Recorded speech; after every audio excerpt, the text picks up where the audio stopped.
እሺ ግን አቷምን አንድ የደበቅኩት ነገር አለ።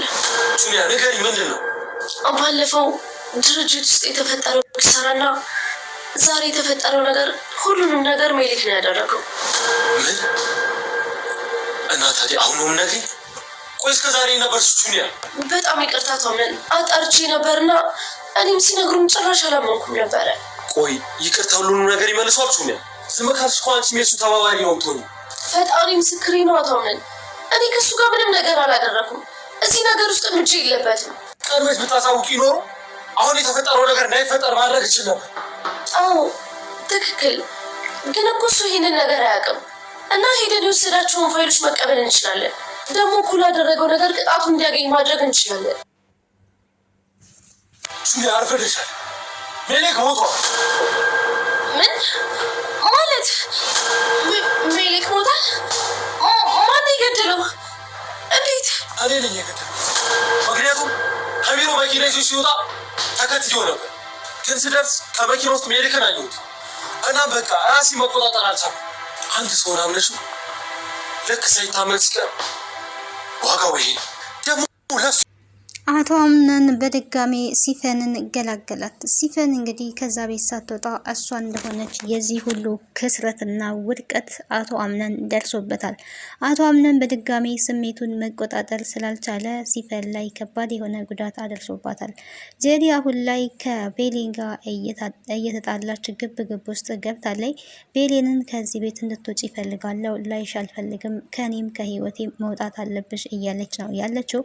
ያ ብቻ አይደለም፣ ቤሌን ከዛ ቤት እንድትወጣ ልጅ የወረደው በቤሌን ምክንያት ነው እያለች ላያትየዋ እንግዲህ ለሴማ ያልሆነ ወሬ ፈጥራ እያወራች ትገኛለች። ይሄ የሚያሳየው ለቤሌን ያላትን ጥላቻ ነው። ቤሌን ከዛ ቤት እንድትወጣ የምታደርገው ድርጊት ነው። ቤሌን ታዲያ አንተ እስካሁን ባለትዳር እንደሆንክ እንኳን አልነገርከኝም፣ ለሰው ሸክም ከመሆንና የሰው ህይወትንም ከምበጠብጥ ከዚህ ቤት መውጣት አለብኝ፣ እዚህ ቤት መቆየት የለብኝም እያለች እያለቀሰኝ ለአቶ አምነን ተናግራለች።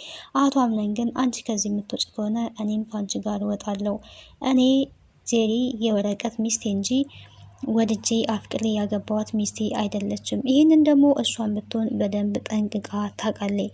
እሷን እንደዚህ የሚያረጋት ቅናት ነው በማለት ይናገራል። ሰላም ጤና ይስጥልኝ ውድና የተከበራችሁ የቻናሌ ቤተሰቦች እንዴት አላችሁ? በያላችሁበት የዓለም ዳርቻ ሰላማችሁ ይብዛ። ለዚህ ቻናል አዲስ ከሆናችሁ ሰብስክራይብ፣ ላይክ፣ ሼር እያደረጋችሁ ቤተሰብ እንድትሆኑ በአክብሮት ጋብዛለሁ። ተወዳጅና አስተማሪ የሆነውን አደራ ድራማ ወደ እናንተ ይዤላችሁ መጥቻለሁ። እንግዲህ በዚህ ክፍል አሁንም አቶ አምነን በድጋሜ ሌላ ወንጀልን ሰርቷል። ያው ወንጀሉን የሰራው እንግዲህ ስሜቱን መቆጣጠር ስላቃተው ነው። አቶ አምነን ሜሊክንም የገደለው ስሜቱን መቆጣጠር ስላቃተውና ባመነው ሰው ስለተከዳም ጭምር ነው። መከዳት እንግዲህ በጣም ትልቅ ህመም ነው ያለው። እውነት ለመናገር እምነት ሰውን እንደ መካድ ከባድ ነገር የለም፣ እንደ መካድም ደግሞ ከባድ ነገር የለም።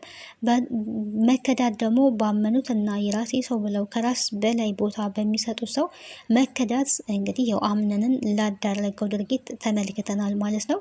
አምነን በሜሊክ ስለተከዳ ከባድ የሆነ እርምጃ ወስኗል። አሁን ላይ ሲፈንም ላይ እያደረገው እያለ ነገር እያ ነው በማያውቀው ነገር። ታዲያ አቶ አምነን ብዙ ዋጋዎችን እየከፈለ ነው ያለው እስካሁን ደረጃ። እናቱ የሰራችው እዳ ለሱ ሆኖበታል። በጣም ልንጠነቀቅ ይገባልና እኛ በአሁን ሰዓት ላይ ሆነን መልካም ስራ ማንሰራ ከሆነ ነገ ልጆቻችን ላይ ይደርሳል የሚለው ነገር ሁሉም ወላጅ የሆነ ሁላ ሊያስብ ይገባል። በመሰረቱ ጥፋትን ማጥፋት ከሰው አይደለም ከዳቢሎስ ነው ብዬ አምናለሁ። ጥፋትን ማጥፋት ደግሞ ሁሉንም ሰው ህይወትን ያመሰቃቅልበታል። ዛሬ ላይ ትክክል ቢሆንም ቢመስለውም ያ ሰው ጥፋቱን ሲያጠፋው፣ ነገር ግን ቀን ቆጥሮ ጊዜ ጠብቆ ያ ጥፋት በሱ ባይደርስ በልጆቹ ይደርሳል።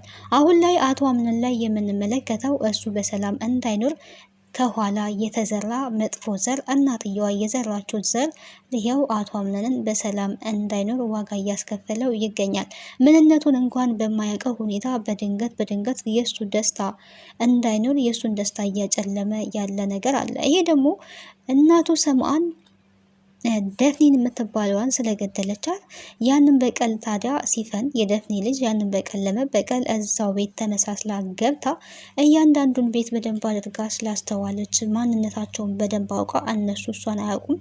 እሷ ግን የወጋ ቢረሳ የተወጋ ይረሳም ይባላል እና እነሱ ነገር አለማቸውን ረስተው የራሳቸውን ህይወት ተደላድለውና ተስተካክለው በሚኖሩበት ሰዓት ታዲያ ሲፈን ወደ ቤታቸው ገብታ በደንብ አድርጋ አጣርታቸው የሆነ ነገር ታስባለች፣ ታደርጋለች። ሰምአንን ገድዬ የእናቴን ደም መበቀል አለብኝ አለች። ያንን አድርገዋለች። ያንን ካደረገችው በኋላ አልታወቀባትም። እዛው ቤት በሰላም እየኖረች ነው። በመቀጠል ዳኑን አሳግቼ የድርጅቱን ግማሽ ፈልጋለሁ፣ ይሄ ቤትም ብሩ ያስፈልገኛል፣ እኔ ካለ እናት ተሰቃይቼ አድጌ ማንም ተደላድሎ መኖር የለበትም፣ ይሄን አደርገዋለሁ በማለት እንግዲህ ጊዜ ሳይወስድባት ዳኑን አሳግታ የድርጅቱ ግማሽ ነው የተወሰደው ማለት ነው። ያንን ወስዳለች። በመቀጠል ታዲያ ቤት ውስጥ ያለውን ካርታ ፈልጋ ስትመለከት ቤቱ በራሷ በእናትየዋ ስም እንጂ በአቶ አምነን ስም አይደለም። ምናልባትም በአቶ አምነን ስም ቢሆን የሆነ ነገር አድርጋ ወይ ገንዘብ ለመቀበል ወይ ደግሞ ብቻ የሆነ ያሰበችው እቅድና ዓላማ ነበራት። ግን አምነን ቤቱን መሸጥ ስለማይችል ያደረገችው ነገር ምንድን ነው? አጠፋዋለሁ፣ አቃጥለዋለሁ ነው ስትል የነበረው። እንዳለችው ያንን አድርጋለች ማለት ነው። ምንም የሚቀራት ነገር የለም። ይሄንን ሁሉ ታዲያ እያደረገች እዛ ቤት ውስጥ ተመሳስላ ነው የምትኖረው። በሰዓቱ ችግር በተፈጠረ ሰዓት ላይ ቀዳሚ አልቃሽ እና አስመሳይ ሆና የምትተውነው ደግሞ እራሷ ናት። በጣም ታለቅሳለች። ሰማን የሞተች ጊዜ ጥሩ ሰው ነበረች እያለች ስታለቅስ ነበረ። ይህንን ሁሉ ሚስጥር ታዲያ የምታውቀው አክስት ተብዬዋ ሜርሲ ናት። አክስት ተብዬዋም ከእሷ ጋር ስለምትተባበር የአምነን ጠላት እንጂ አክስት ልትባል አይገባም። እሷ መቼስ እንደዚህ አይነት አክስት ከሚኖራችሁ ያለ አክስት ብትኖሩ ይሻላል። ምንም የማይጠቅም ሰው በነገራችን ላይ ማንም ምንም ሆነ ከቅርብ አለ ቅርብ ሆኖ ዘመድ ሆኖ ምንም ከማይሰራ ከተዋደደ እንዴት ነው የሚባል ይሆን አባብል አለ።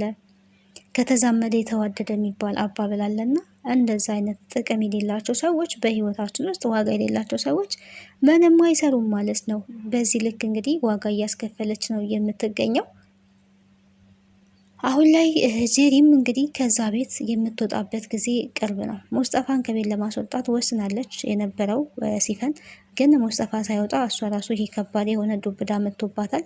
ሙስጠፋን ከዛ ቤት የምታስወጣው እንግዲህ ከጄሪ ጋራ ያለውን ነገር ስላልነገራት ስለደበቃት ነው። አሁን ላይ በጣም ታፈቅረዋለች፣ እንደምታፈቅረውም ነግረዋለች። ግን እንዴት ሊሆን ይችላል? እኔና አንቺ እኮ አብረን ያደግነው፣ እኔ ለአንቺ ከእህትና ከወንድም ውጪ ሌላ ስሜት ተሰምቶኝ አያውቅም፣ ጭራሽም አስቤው አላውቅም። እኔና አንቺ እኮ እህትና ወንድም ነን ብሏል። እንግዲህ በጣም አስደንግጦታል። የሲፈን የፍቅር ጥያቄ ማቅረብ አስቦት አያውቅም። ከመላመድ ፍቅር ይመጣል፣ በቃ ልጠይቀው ብላ ወስና ጠይቃለች። አሁን ላይ እንግዲህ ሙስጠፋ ካሳለፈው ህይወት አንጻር ምንም ለፍቅር ዝግጁ የሆነ ሰው አይደለም እና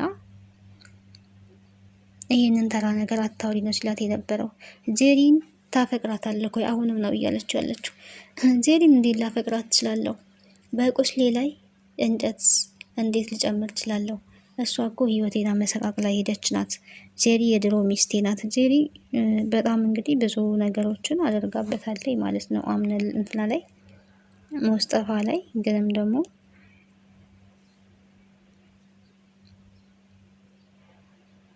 እሷም አሁን ተጸጽታለች። ይህንን ሳደርግ የነበረው ደግሞ ፈልጌ ወድጄ አይደለም፣ አስቤ አይደለም፣ እኔ ወድጄ አይደለም ክፉ የሆንኩት እያለች ጄሪም ይሄን የሆነችበትን እንደዚህ ክፉ የሆነችበትን ገንዘብ ወዳጅ የሆነችበትን ምክንያት ወደ ኋላ ህይወቷ ተመልሳ ስታወራ ነበረ።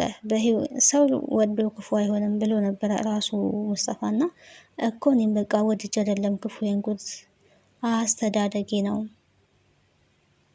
እኔ ሳድግ ጓደኞቼ በጣም ብዙ ገንዘብ ኑሯቸው በገንዘብ ሲጫወቱ፣ እኔ ግን ተቸገሬ ገንዘብን አይሰጡኝም ነበረ። እኔም ከዛ በኋላ ገንዘብን የማገኝበትን መንገድ ስፈልግ ነበረ።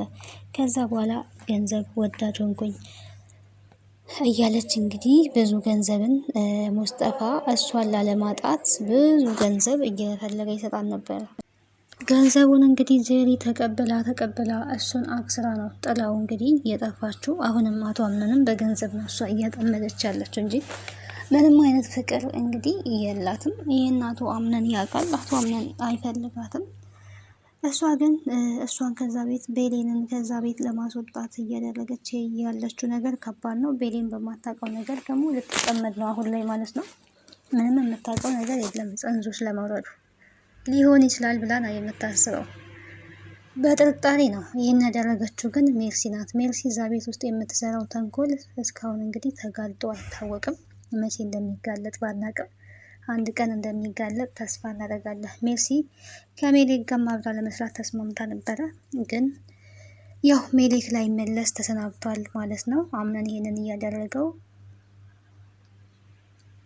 በንዴት ተነሳስቶ ነው። ሜሌክም ደግሞ እንደዚህ አይነት ነገር ውስጥ የገባው በቅናት ተነሳስቶ ነው። እና ቅናት ምን ያህል ከባድ እንደሆነ የሰውን ህይወት እንደዚህ ያበላሻል። ህይወቱን አጥቷል ማለት ነው ሜሌክ። ክደት በነገራችን ላይ መጥፎ ነው። ጁሊያ ይህንን ጉዳይ ታዲያ አስቀድማ ብትናገር ኑሮ ጥሩ ነበረ። ሜሌክ እንደሆነ አውቃለች፣ ግን በደንብ ለማጣራት ብላ ነው። አንዳንድ ጊዜ ቸልተኝነት በጣም ዋጋ ያስከፍላሉ፣ የሰውን ህይወት ያበላሻሉና ከሞተ በኋላ መናገሯ ግን ያው ምንም ጥቅም የለውም። አርፍደሻል፣ አሁን መናገርሽ ምን ጥቅም አለው? ምንም ጥቅም የለውም። ቀድመሽ ይሄንን ብትናገሪ አሁን የተፈጠረው ነገር አይፈጠርም ነበረ። ሜሌክ ሞቷል ብሎ እንግዲህ ነግሯታል ማለት ነው።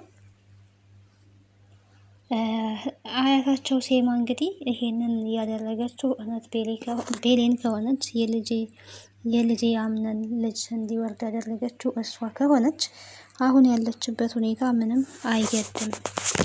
እሷን ያጣራል እያለች ነው የምትገኘው። ቤሌን እንግዲህ ታሳዝናለች። እውነት ለመናገር በማታውቀው ነው ሁሌም የምትከሰሰው፣ ግን እውነት ሁሌም ቢሆን እውነት ያወጣልና እውነት ነፃ እንደሚያወጣት ተስፋ እናደርጋለን። ብዙ ውሸቶች ተዋሽተውባታል። በእሷ ላይ እንግዲህ ብዙ ድርጊቶች ደርገውባታል። አሁንም ደግሞ እንደምታሸንፍ ባለሙሉ ተስፋ ነኝ። ታሸንፋለች ማለት ነው። እንደዚህ እየተዋሸባት መቼም እድሜ ልኳን አትቀጥልም። ይህ ውሸቶች ሁላ አልቀው የራሷን በሰላም ትኖራለች ብዬ አስባለሁ። በቀጣይ እንግዲህ ቀጣዩን ክፍል አብረን የምናይ ይሆናል። ስለነበረን ቆይታ አመሰግናለሁ። ቤተሰብ ያልናችሁ ቤተሰብ ሁኑ። ሀሳብና አስተያየታችሁን በኮሜንት አስቀምጡልኝ። ከድር ድራማ ምን ተማራችሁ? ድር እንግዲህ አስተማሪና ተወዳጅ የሆነ ድራማ ነው። በህይወታችን ውስጥ እንግዲህ አንዳንድ እንደ ድር የተተበተቡ ነገሮች ይኖራሉና ድር ድራማም ያው እንደዛ ነው ሂደቱ። የሰው ህይወት ውስጥ ብዙ በድራማ ውስጥ ብዙ የተተባተቡና መፍቻ የሌላቸው የሚመስሉ ነገሮች አሉና እነዛን ነው የምንመለከተው። በቀጣይ ክፍል እስከምንገናኝ ድረስ ቸር ሰንብቱ። ቤተሰብ ያሉናችሁ ሰብስክራይብ እያደረጋችሁ ቤተሰቡ ነው። ሀሳብ አስተያየታችሁን በኮሜንት አስቀምጡልኝ ማለት ነው። በዚህ ድራማ ምን ተብራችኋል? ቀጣዩ ደግሞ እንግዲህ ምን ሊሆን ይችላል የሚለው ምን ይመስላችኋል? እስኪ ሀሳብና አስተያየት በኮሜንት አስቀምጡ። ደህና ሁኑ።